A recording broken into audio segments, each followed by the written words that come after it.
प्यारे बच्चों, जो बच्चे अभी क्लास 11th में हैं और 12th क्लास में जाएंगे, जेसीईआरटी द्वारा क्लास 12th में जाने वाले बच्चों का विक्षिप्त पाठ्यक्रम जारी कर दिया है, जिसको हम लोग कैसे डाउनलोड करेंगे उस पर मैंने अपने दूसरे चैनल में वीडियो बनाकर डाला है। उसको आप लोग देख सकते हैं। उसमें मैंने बताया है कि विक्षिप्त पाठ्यक्रम जो है आर्ट साइंस कॉमर्स विभिन्न विषय का कैसे डाउनलोड करेंगे, क्या पढ़ना है, उसमें सारी जानकारी उसमें उपलब्ध है। हम लोग क्लास 11th जैक में पूछे गए प्रश्नों को चैप्टर बाय चैप्टर देख रहे थे, जिसमें से भूगोल विषय का चैप्टर 1 से 7 तक हम लोगों ने कंप्लीट कर लिया है। उस वीडियो को यदि आप लोगों ने नहीं देखा है तो चैनल के प्लेलिस्ट में जाकर देख सकते हैं।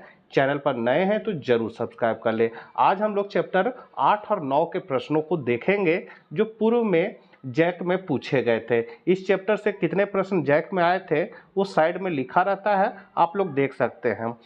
तो चलिए हम लोग कुछ नया सीखते हैं। तो पहला क्वेश्चन है, निम्नलिखित में कहाँ 21 जून की दोपहर सूर्य की किरणें सीधे पड़ती। देखिए जैक 2024 में ये क्वेश्चन आया हुआ है, तो यहाँ पर आपका साफ लिखा है जैक 2024। इसका मतलब ये 24 में आया क्वेश्चन है, तो इसका आंसर हो जाएगा कर्क रेखा पर। दूसरा है, सर्वाधिक तापमान कब अंकित किया जाता है। जैक 2023 में पूछा गया है, तो अपराह्न 4 बजे अंकित किया जाता है। अगला क्वेश्चन है, सूर्य ताप की सबसे ज्यादा मात्रा प्राप्त होती है। 19 का क्वेश्चन है, भूमध्य रेखीय प्रदेश द्वारा। निम्नलिखित में से कौन सी स्थान के तापमान को प्रभावित कर सकता है। तो अक्षांश, ऊंचाई और समुद्र से दूरी, ये क्या करता है, किसी स्थान के तापमान को प्रभावित कर सकता है, इसलिए इनमें सभी हो जाएगा। पांचवा है, निम्नलिखित में से कहाँ पर दिन अथवा रात सबसे बड़े होते हैं। तो ध्रुव में सबसे बड़े दिन और रात होते हैं। छठा है, पृथ्वी पर आने वाली ऊर्जा कहलाती है। तो सूर्याभिताप कहलाती है। सातवां है, निम्न में कौन एक मौसमीय दशा तापमान के धारातलीय प्रतिलिमन के लिए उपयुक्त नहीं है। तो इसका करेक्ट आंसर जो है वो हो जाएगा मेघाच्छादित आकाश। अगला है, तापमान विलोमता उत्पन्न करने के लिए निम्नलिखित में कौन सा कारक उत्तरदायी नहीं है। तो यहाँ होगा तीव्र वेग से बहती वायु। अगला है, परिवर्तन मंडल में 1 डिग्री सेल्सियस तापमान की सामान्य पतन दर होती है प्रति। तो 165 मीटर प्रति होती है। 10वां है, सर्वाधिक सूर्याभिताप कहाँ पाया जाता है। तो कर्क रेखा पर। उच्च वायुमंडलीय तापमान की विलोमता का प्रमुख कारण है। तो इसका प्रमुख कारण है आपका पार्थिव विकिरण। फिर आकाश का नीला रंग व सूर्य की लालिमा निम्न में से किस प्रक्रिया का परिणाम है। तो ये प्रकीर्णन प्रक्रिया का परिणाम है। 13 है, निम्नलिखित में से किस सतह पर एल्बिडो दर सर्वोच्च मिलती है। तो हिम चादर हो जाएगा।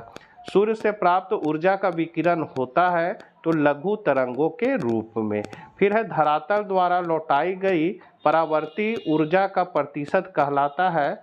तो एल्बिडो कहलाता है। निम्नलिखित में से किस प्रक्रिया द्वारा वायुमंडल मुख्यतः गर्म होता है। तो परावर्ती सौर विकिरण से। 17 है, तापमान में रुद्रोष्मा परिवर्तन शब्द से तात्पर्य है। तो संपीड़न और विस्तार के माध्यम से आरोही वायु का तापन और शीतलन। इसका आंसर बी हो जाएगा। 18 है, पार्थिव विकिरण होता है तो दीर्घ तरंगों के रूप में।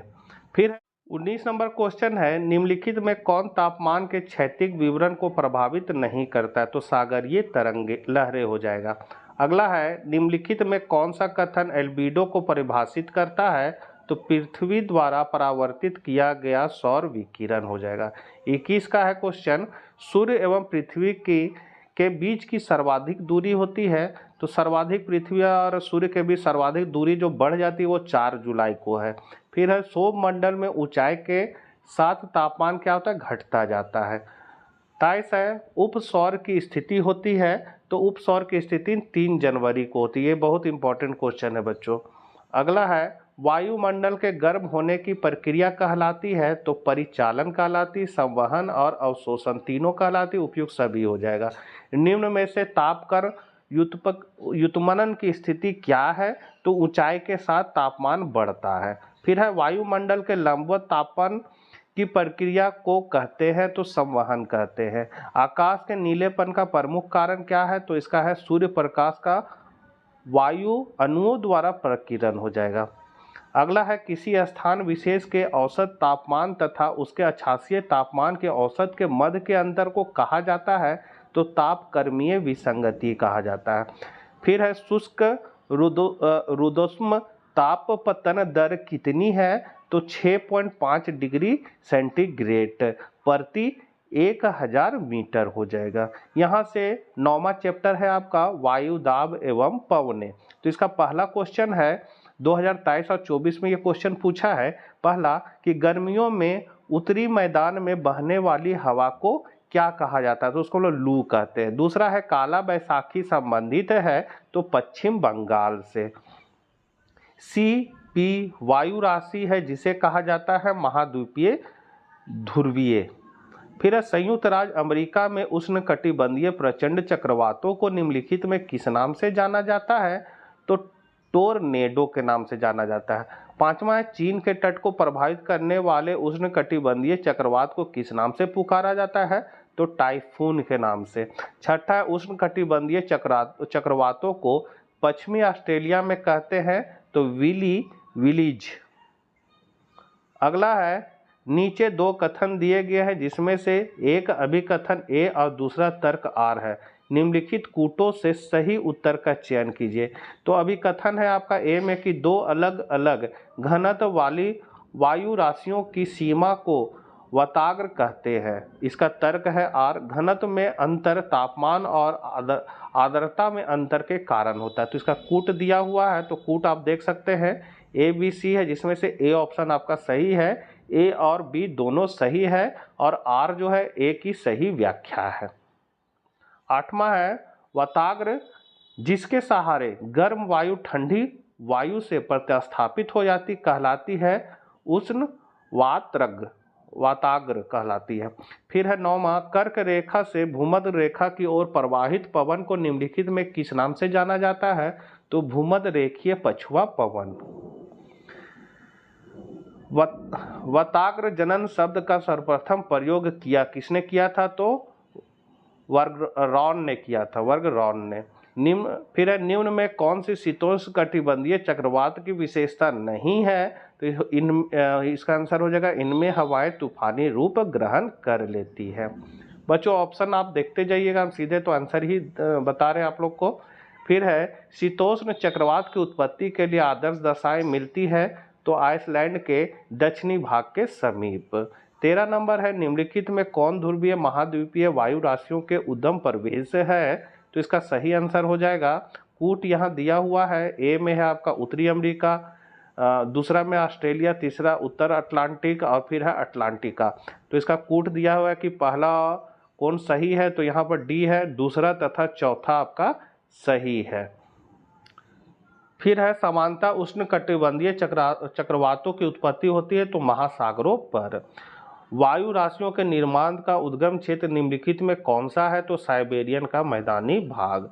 16 है पवनों द्वारा तापमान व आर्द्रता के पूर्ण वितरण का परिणाम होता है तो इसका परिणाम सी है संपूर्ण पृथ्वी के तापमान का स्थिर रहना। 17 है निम्न वायु दाब प्रणाली किस प्रकार के मौसम की सूचक है? तो इसका आंसर हो जाएगा शुष्क मौसम। 18 है वायु दाब ऊंचाइयों के साथ क्या होता है? तो कोई परिवर्तन नहीं होता है। 19 है निम्नलिखित में से उस स्थिति में कौन सा सही है जब दाब प्रवणता बल और कोरियालिस बल उत्पन्न हवा प्रवाह पर समान रूप से प्रभाव डालते हैं? तो इसका हो जाएगा भू विक्षेपी बल। बसंत के प्रारंभ में सियांग के तारिम बेसी में चलने वाली तीव्र गर्म हवा से असहजता अनुभव होती है। इन हवाओं का प्रचलित नाम है तो इसको हम लोग कहते हैं काराबुरन। फिर है निम्न में कौन मौसमी पवने हैं? तो मानसूनी पवने हैं। वायु दाब दर्शाया जाता है तो समदाब रेखाओं द्वारा। 23 है तापमान के अधिक होने पर वायु दाब क्या होता है? कम होता है। व्यापारिक हवाएं होती है तो नियमित व स्थिर होती है। फिर है निम्नलिखित में कौन स्थानीय शीत पवन है? तो बोरा। फिर है अश्व अक्षांशों में विषुवत रेखा की ओर चलने वाली पवनों के नाम है ध्रुवीय पवने। निम्नलिखित में किस क्षेत्र में चिनुक पवनें चलती है, तो आल्प्स पर्वत का उत्तरी ढाल। फिर है निम्नलिखित में कौन सा एक ठंडी पवन है, तो मिस्ट्रल। अगला है पवनों के क्षैतिज गति निम्न में किन कारकों द्वारा प्रभावित होती है, तो दाब प्रवणता, घर्षण बल और कोरियोलिस बल द्वारा। कोरियोलिस बल है तो इन तीनों के द्वारा होती है, इनमें सभी हो जाएगा। उष्ण कटिबंधीय क्षेत्र में वायु परिसंचरण को कहते हैं, तो हेडले कोस्ट कहते हैं। फिर निम्नलिखित में किस हवा को हिमभक्षी कहा जाता है, तो चिनकू को कहा जाता है। पवनों की गतिशीलता का प्रमुख कारण है, तो इसका आंसर हो जाएगा वायु दाब में अंतर का होना। वायु दाब मापने के लिए किस यंत्र का प्रयोग करते हैं, बहुत इंपॉर्टेंट है, बैरोमीटर का प्रयोग करते हैं। विषुवतीय पछुआ हवाओं के बनने में निम्नलिखित में क्या आवश्यक है, तो आवश्यक है ध्रुवों की ओर व्यापारिक वायु पेटी का विस्थापन। अगला है जब शीतल व भारी वायु आक्रामक होती है तो इस प्रकार बने वाताग्र को कहते हैं, तो शीत वाताग्र कहते हैं। अगला है सहारा मरुस्थल में भूमध्य सागर की ओर प्रवाहित गर्म धूल से भरी हवा कहलाती है, तो ये कहलाती है आपका सिरको। चिनुक हवाएं पाई जाती है उत्तरी अमेरिका में। फिर है निम्नलिखित में किस एक को ग्रहीय हवाओं के एक अवरोधक के रूप में जाना जाता है, तो मानसूनी हवाएं।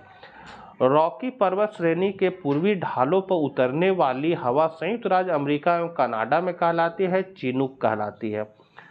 फिर है निम्नलिखित में कौन सा बल भूमंडलीय पवनों को विक्षेपित करता है, तो कोरियोलिस बल। अगला है अश्व अक्षांश होते हैं तो उतोष्ण उच्च दाब पेटी में। अगला है डोल ड्रम किस क्षेत्र को कहते हैं, तो विषुवत रेखीय क्षेत्र को। भूमध्य रेखा के समवर्ती क्षेत्र में स्थित निम्न वायु दाब की पेटी को कहते हैं, तो डोल ड्रम कहते हैं। स्विट्जरलैंड में उत्तरी अल्पास के विमुख ढाल पर बहने वाली हवा है फोहन है। गलत जोड़ बताए, तो इसमें गलत जोड़ आपका सी है कि पूर्वीय द्वीप समूह जो है हरिकेन है, ये गलत जोड़ है। तो बच्चों ये 8 और 9 चैप्टर का हम लोगों ने महत्वपूर्ण प्रश्नों को देख लिया है, जो इस बार 11th क्लास के एग्जाम के लिए इम्पोर्टेंट है। चैप्टर 10 के प्रश्नों को हम लोग नेक्स्ट वीडियो में देखेंगे। तो मिलते हैं नेक्स्ट वीडियो साथ। जय हिंद, जय भारत।